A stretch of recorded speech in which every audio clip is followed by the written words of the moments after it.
আসসালামু আলাইকুম রহমতুল্লাহি ওয়া বারাকাতুহু। প্রিয় বন্ধুরা, আজকে আমরা আলোচনা করব পবিত্র ঈদুল ফিতরের নামাজটা কিভাবে পড়তে হয়। যেহেতু দীর্ঘ একটি বছর পর এই নামাজের সময়টা আসে, সেহেতু অনেক সময় আমরা ভুলে যাই অথবা তাকবীরের ভিতরে আমরা অনেক সময় দ্বিধাদ্বন্দ্বে পড়ে যাই। এই জন্য আজকে আমরা পবিত্র ঈদুল ফিতরের নামাজটা কিভাবে সঠিক নিয়মে পড়তে হয় সেই ব্যাপারে আপনাদেরকে বলার চেষ্টা করব।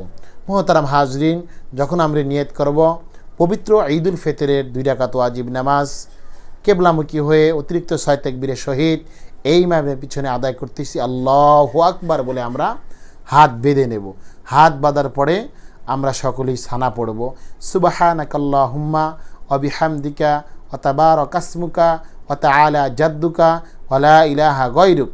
সানা পড়ার পরে আমরা অতিরিক্ত আরও 2টি তাকবীর দেব এবং হাত ছেড়ে দেব।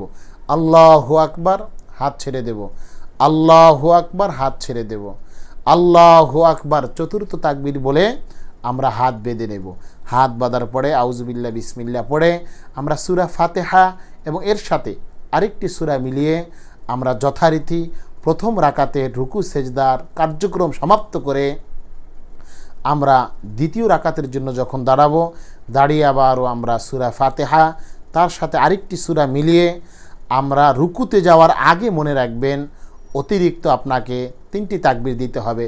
আল্লাহু আকবার প্রথম তাকবীর দিয়ে হাত ছেড়ে দেবেন, আল্লাহু আকবার দ্বিতীয় তাকবীর বলে হাত ছেড়ে দেবেন, আল্লাহু আকবার তৃতীয় তাকবীর বলে হাত ছেড়ে দেবেন, আল্লাহু আকবার চতুর্থ তাকবীর বলে আমরা তখন হাত বাঁধার তো কোনো প্রশ্নই আসে না। আমরা চতুর্থ তাকবীর বলে আমরা সরাসরি রুকুতে চলে যাব।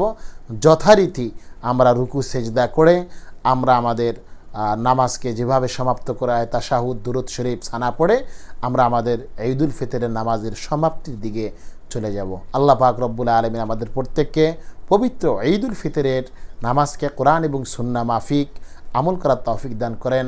আসসালামু আলাইকুম ওয়া রাহমাতুল্লাহি ওয়া বারাকাতুহু।